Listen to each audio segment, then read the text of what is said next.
the two of you meet? You gonna say it or me? Dar. Huh? I went to a reunion, my family, and my cousin brought him to the reunion, and I met him there. But he had a date, so I only didn't see him that much of the time. I told my cousin that I liked him, and that's, well, how I was 16 and he was 15, right? That's right. A couple of months apart. We went to high school. We lived 10 miles apart, our towns.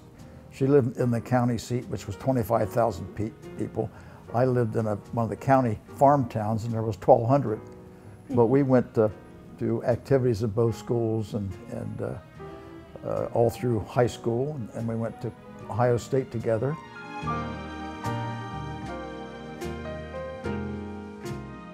I had graduated from Ohio State on the 20th. The 21st was the rehearsal dinner, and the 22nd we were married, and I was teaching school in January when we came back. And believe it or no, we went to the Poconos.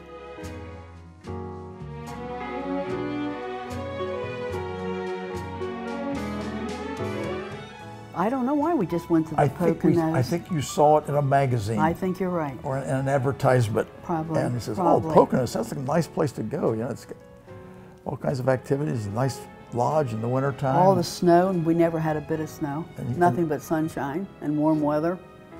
But yes, I had to be back I had to be at work the second of January when I first started school. And being a first job like that, that's a little bit nervous at 21 years old. And you got to remember, we were from Ohio, so Poconos was a long way away at that time. So that wasn't like being in our backyard. That was a new adventure. We'd never been in that part of the country. But living in Pennsylvania for 26 years, and we'd meet these people, and they say, "Where'd you go on your honeymoon?" Poconos. Well, they did. To them, that was Poconos. You mean you went to the Poconos?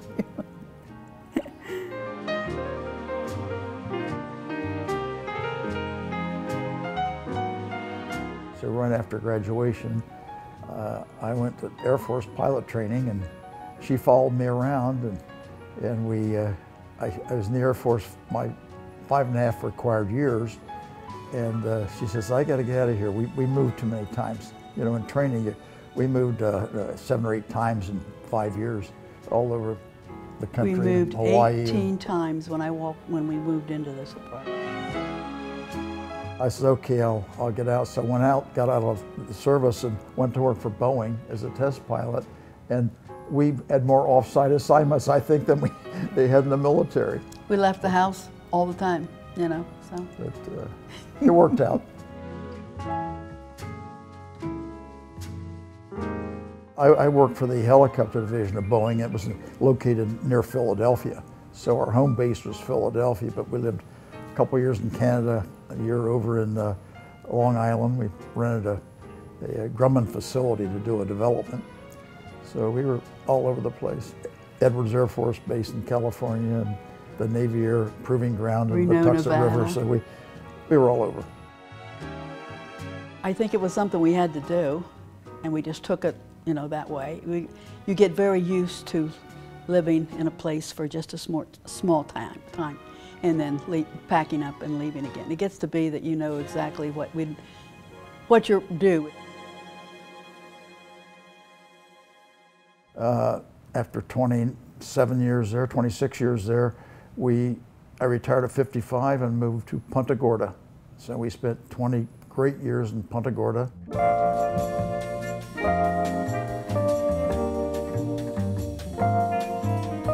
We said, well, we'd like to retire in Florida because we like warm weather, we liked sailing. We sailed the Chesapeake when we were in Philadelphia. So we started we said we want to live on the West Coast because we're Midwesterners. Remember that little town up there with all the sailboats on the harbor? A beautiful harbor for sailing. So let's go back up there. So we went there and looked at the Punta Gorda Isles, and they were selling building lots. So 10 or so years before we retired, we bought a building lot. And when we finally retired, we said, we're not going to waste time building a house. We bought one already built. the lot's still up there. We still own it. So anyway, that's the attractiveness to Punta Gorda was the sailing harbor primarily, and then that Punta Gorda Isle is a nice housing development. Keep your boat in the backyard, deep water canals. Sailing's tough.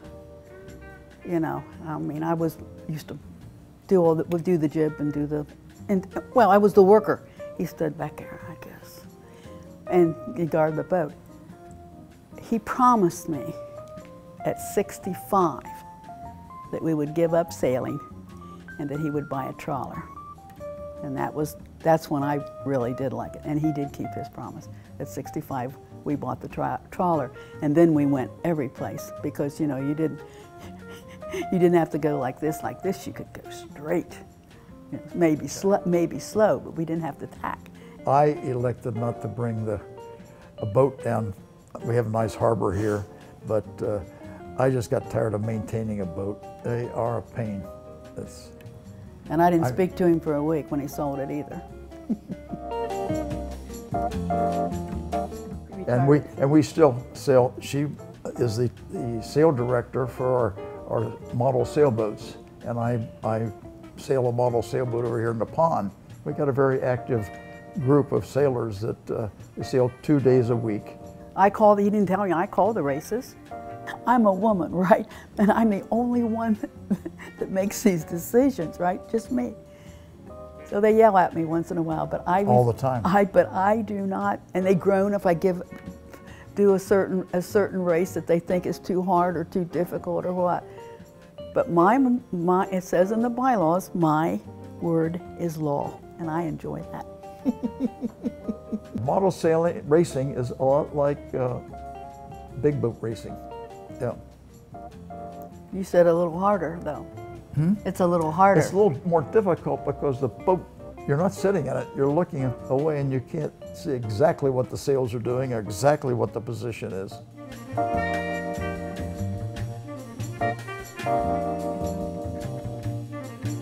We had the same goals and values too. Values, and I guess coming from the same area that helps because the areas back then, people didn't move around like they do now.